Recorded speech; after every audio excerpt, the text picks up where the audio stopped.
আলেম না থাকলে, আল্লামা মুফতি শফি সাহেব রাহমাতুল্লাহর ফতোয়া আছে, কোন এলাকায় যদি আলেম না থাকে, কোন দেশে যদি আলেম না থাকে, পার্শ্ববর্তী কোন দেশকে আলেম এনে রাখা ওয়াজিব। এত জরুরি ওলামা, আলেম ওলামা। ওনারা সারাটি জীবন দ্বীনের সরবুলন্দির জন্য দাওয়াত, তাবলীগ, তালিম, তাজকিয়ার খেদমত করে যাচ্ছেন। এগুলো দুনিয়াবি কোনো লাভের জন্য নয়, রাজায়ে মওলা, আল্লাহকে রাজি করার জন্য করে যাচ্ছেন। বহু উলামায়ে কেরাম আপনি পাবেন হিন্দুস্তান, পাকিস্তান, এশীয় উপমহাদেশে, যারা কেবল আল্লাহকে রাজি করার জন্য, কোথায় বেতন, কোথায় কি, কিচ্ছু ছাড়া তারা দিনের মেহনত করে গেছেন। হযরত আল্লামা আশরাফ আলী থানভী রাহমাতুল্লাহ আলাইহি, শেখুল ইসলাম আল্লামা হোসেন আহমদ মাদানী রাহমাতুল্লাহ আলাইহির জীবন আমাদের জন্য উজ্জ্বল আলোকবর্তিকা। এবং ওলামাদের সম্মিলিত জামাত সব সময় আমরা দেখেছি জাতির দুর্দিনে তারা ময়দানে থাকেন, অতীতেও ছিলেন, এখনো আছেন, আগামী দিনেও থাকবেন। এবং সব সময় যুক্তি, প্রজ্ঞা, আইনের প্রতি তারা শ্রদ্ধাশীল ছিলেন এবং জাতির রাহবরের ভূমিকা তারা পালন করেছেন, এখনো তারা করে যাচ্ছেন। এবং সব সময় ওনাদের সহিষ্ণুতা, ওনাদের প্রজ্ঞা জাতিকে পথ নির্দেশনা দিয়েছে, এখনো দিচ্ছে, আগামী দিনেও তারা এরকম প্রজ্ঞার পরিচয় দিবেন, জাতি সেটা প্রত্যাশা করে। অতএব আমাদের দায়িত্ব হচ্ছে আলেম ওলামাদের ইতাআত করা, আলেম ওলামাদের কথা মেনে চলা, আলেম ওলামাদের নকশ কদম মতে চলা। এবং ইনশাআল্লাহ আজিজ, এই দেশে যারা মানুষ খুন করেছে, গুম করেছে, আয়নাঘরে বন্দি করে রেখেছে এবং মিথ্যা মামলা দিয়েছে, তাদের বিচার হবে ইনশাআল্লাহ। বিচার আল্লাহর জমিনেও হবে, জের জমিনেও হবে, আখিরাতেও হবে। দুনিয়াতে তো হবেই, আখিরাতেও হবে। আমরা কোন অপরাধীকে ছাড় দেব না। যারা সত্যিকারের অপরাধী, কালপ্রিট, যারা ফৌজদারি অপরাধে জড়িত, তাদেরকে আইনের আওতায় আনতে সরকার প্রতিশ্রুতিবদ্ধ। আপনারা জানেন আমরা অত্যন্ত নাজুক পরিস্থিতিতে দেশের দায়িত্ব নিয়েছি। 5 মাস চলমান। আমরা ইতিমধ্যে, আপনি 16 বছরের জঞ্জাল একদিনে পরিষ্কার করতে পারবেন না। এটা সেটআপ আছে, এটা বহুদিনের সেটআপ। এই সেটআপকে শুদ্ধ করতে সময়ের প্রয়োজন, কিন্তু আমাদের হাতে বেশি সময় নাই। আমাদের প্রধান উপদেষ্টা মহোদয় ঘোষণা করেছেন 25 সালের শেষে অথবা 26 সালের প্রথম অর্ধে আমরা একটা নির্বাচন দেব। যে নির্বাচন এদেশে ছিল না, 15 বছর এদেশে নির্বাচন ছিল না। নির্বাচন ছিল ব্লেটেন্ট, নির্বাচন ছিল প্রহসন, নির্বাচনের প্রতি জনগণের কোনো আকর্ষণও ছিল না। Police officer, presiding officer, assistant presiding officer, গভর্নমেন্টের ল এনফোর্সিং এজেন্সি কেন্দ্রে বসে আছেন, ভোটার নাই। আমরা এইবার ইনশাআল্লাহ আজিজ এমন এক নির্বাচন জাতিকে উপহার দিতে চাই, যেখানে একজন ভোটার তার পছন্দের প্রার্থীকে ভোট দিতে পারবেন। যারাই ভোট পাবেন, যারা ম্যান্ডেট প্রাপ্ত হবেন, আমরা তাদের কাছে ক্ষমতা হস্তান্তর করব। আমরা চলে যাব। এই অল্প সময়ের ভিতরে আমরা কিছু সংস্কারে হাত দিয়েছি, সংস্কারও চলমান। নির্বাচন কমিশন গঠিত হয়েছে, চিফ ইলেকশন কমিশনার বৃন্দ দায়িত্ব বুঝে নিয়েছেন। ভোটার লিস্ট হালনাগাদ শুরু হয়েছে, সীমানা ঠিক করতে হবে। তারপরে নির্বাচন কমিশনার এবং চিফ অ্যাডভাইজার মহোদয় তারিখ ঘোষণা করবেন, সেই তারিখে জাতীয় নির্বাচন হবে। জনগণের আমি আপনাদের খেদমতে আবেদন করব, এখন উপদেষ্টা পরিষদে, মন্ত্রী পরিষদে আমি একজন মাদ্রাসার ছাত্র। আপনারা জনগণের কাছে যান, কানেক্টিভিটি উইথ দি পিপল বাড়ান, জনগণের সম্পৃক্ততা বাড়ান।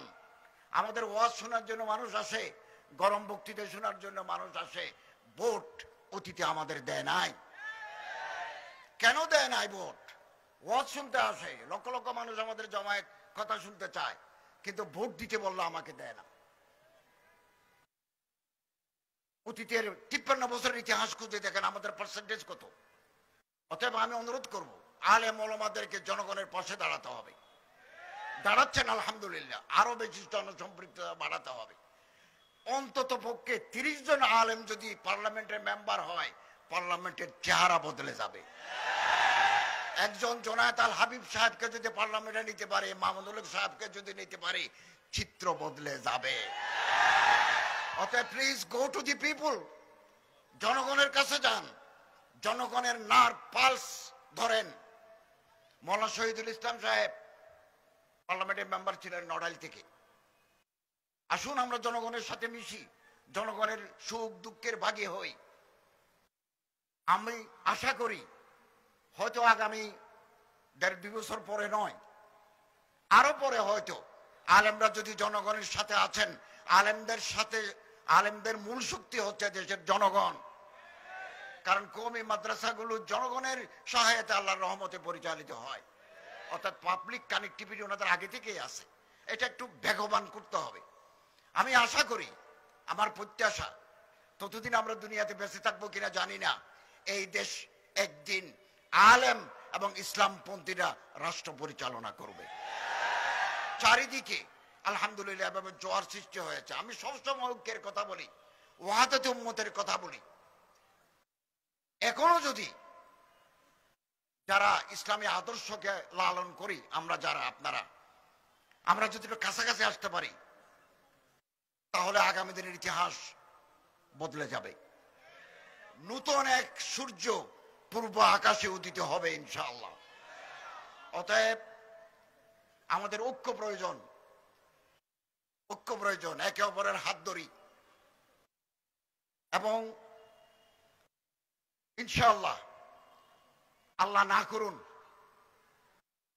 এই সরকার যদি ব্যর্থ হয়, একটা নির্বাচন দিয়ে নির্বাচিত দলের কাছে ক্ষমতা হস্তান্তর করা আমাদের প্রাইম অবজেক্ট, এটা যদি আমরা ব্যর্থ হই কোনো কারণে, তাহলে এই জাতির ভবিষ্যৎ অন্ধকার হয়ে যাবে, অন্ধকার হয়ে যাবে। একের পর এক চ্যালেঞ্জ আমরা মোকাবেলা করছি, একের পর এক চ্যালেঞ্জ। আপনি একটু চোখ বন্ধ করে আমাদের দায়িত্ব নিচ্ছি আমরা 8 অগাস্ট, এরপর থেকে আপনি বাংলাদেশের সিচুয়েশন পরীক্ষা করেন। 1, 2, 3, 4, 5, 6 এভাবে একের পর এক অদৃশ্য শক্তি জনগণের মাঝে বিভেদ তৈরি করে ঘোলা পানিতে মাছ শিকার করতে চায়। অতএব আমাদেরকে সচেতন থাকতে হবে, ঐক্যের বন্ধন মজবুত রাখতে হবে, আলেম ওলামাদের পদাঙ্ক অনুসরণ করতে হবে, ওনাদের কথা মতো আমাদের চলতে হবে।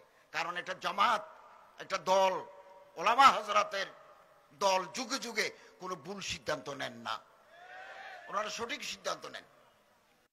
এবং আলহামদুলিল্লাহ ভারতে আকবরের মতো গোমরাহ শাসককে সত্যের যিনি দাওয়াত দিয়েছেন, উনি মুজাদ্দেদ আল-ফেসানি আহমদ সিরহিন্দি। ভারতের বুকে যিনি ব্রিটিশ বিরোধী আন্দোলন করেছেন, তিনি একজন আলেম, শেখুল হিন্দ আল্লামা মাহমুদুল হাসান।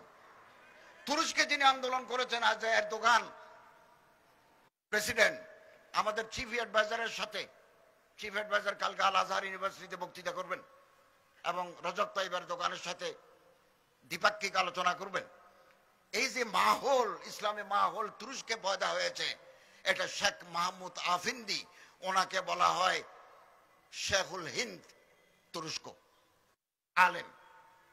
এই একজন আলেম মারা যাওয়ার পরে তুরস্কের প্রেসিডেন্ট লাশকান্দি নিয়েছেন, লাশকান্দি নিয়েছেন। রাশিয়ায় সমাজতান্ত্রিক বিপ্লবের পরে যারা আবার তিরমিজ, সিস্তান, বুখারা, সামারকান্দ, তারপরে এই সমস্ত এলাকায় আবার যে মাদ্রাসাগুলো চালু করে ইসলামী মাহৌল পয়দা করলেন, সেটার পিছনে আছে ওলামা। আমার এই দেশে বগুড়া, বগুড়া একটা নদী আছে করতোয়া, করতোয়া নদীর পূর্ব পারে লাশের কবর, করতোয়া নদীর ওই পারে মাথার খবর। মৌলানা আব্দুল মান্নান তালিব সাহেব রহমতুল্লাহ আলাইহি বাংলাদেশের ইতিহাস কিতাবে লিখেছেন, সন্ত্রাসীরা এসে এই দাই ইলাল্লাহকে জবাই করে মাথা নিয়ে গেছেন। মুসলমান আবার দৌড়ে এসে ওনার লাশটা দাফন করলেন, মাথা নাই, মাথা আছে ওই করতোয়া নদীর ওই পারে। এরকম ওলামায়ে কেরাম যুগে যুগে শ্রম দিয়েছেন, মেহনত করেছেন, রক্ত দিয়েছেন। পৃথিবীর কোন রক্ত বৃথা যায় নাই, যাবেও না ইনশাআল্লাহ। অতএব আসুন আমরা ওলামা হযরতদের, হযরত ওলামায়ে কেরাম, মাশায়েখে আযম, আইম্মায়ে মাসাজিদ যারা সারাটি জীবন দ্বীনের জন্য মেহনত করে গেছেন, এক একটা মাদ্রাসা করেছেন রক্ত পানি করে, রক্ত পানি করে। আমি নিজেও মাদ্রাসার ছাত্র, মাদ্রাসার ওস্তাদ ছিলাম, এখানে আজ বিশ্ববিদ্যালয়ের প্রফেসর ছিলাম। এখানে দায়িত্ব নেওয়ার আগে আমার এগুলো জানা আছে। আমার বাবাও মুতামিম ছিলেন এক মাদ্রাসার, আমার আত্মীয় স্বজনও মাদ্রাসার সাথে যুক্ত। আমার তো এগুলো পরবর্দা।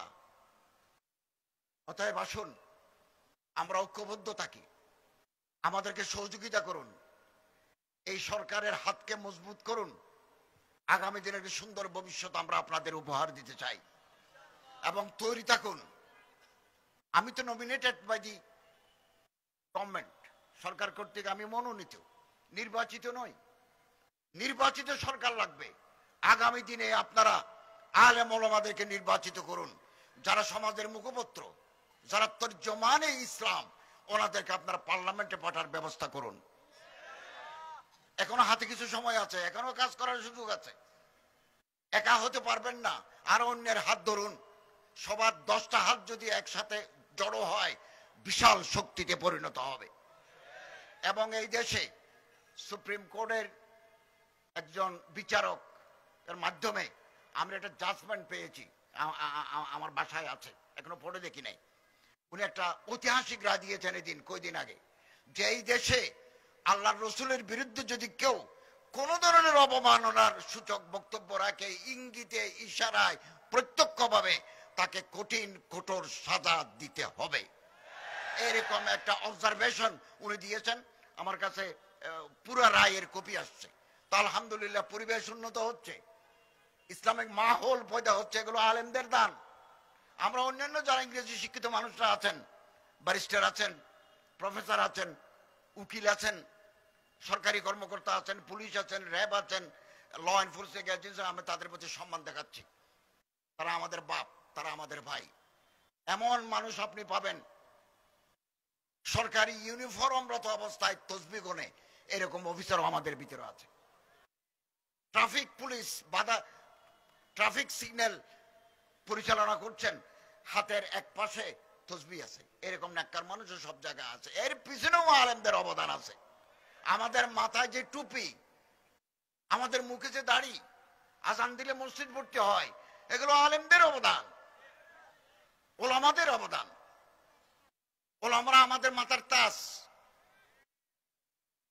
ওনাদের প্রতি যাতে কোনো অসম্মান না হয়, করিম সাল্লাল্লাহু আলাইহি ওয়াসাল্লামের সিরতের আদর্শে যাতে আমাদের রাষ্ট্র গঠিত হয়, এই স্বপ্ন আমরা বুকে লালন করছি। আমাদের এটা এক পর্যায়, একটা মারহালা। আমরা একটা পর্যায়ে আছি, আরো পর্যায়ে আসবে, আরো ফেজেস উইল কাম। আল্লাহ তাআলা আমাদের সবাইকে দ্বীনের খেদমত ব্যাপকভাবে করার তৌফিক আল্লাহ তাআলা আমাদের দান করুন, আমিন। এবং হযরত উলামায়ে কেরাম যারা আছেন, তাদের খেদমতকে আল্লাহ তাআলা দিন দুগনি রাত চুগনি তরক্কি দান করুন, আমিন। ওয়া আখিরু দাওয়ানা আলহামদুলিল্লাহি রাব্বিল আলামিন।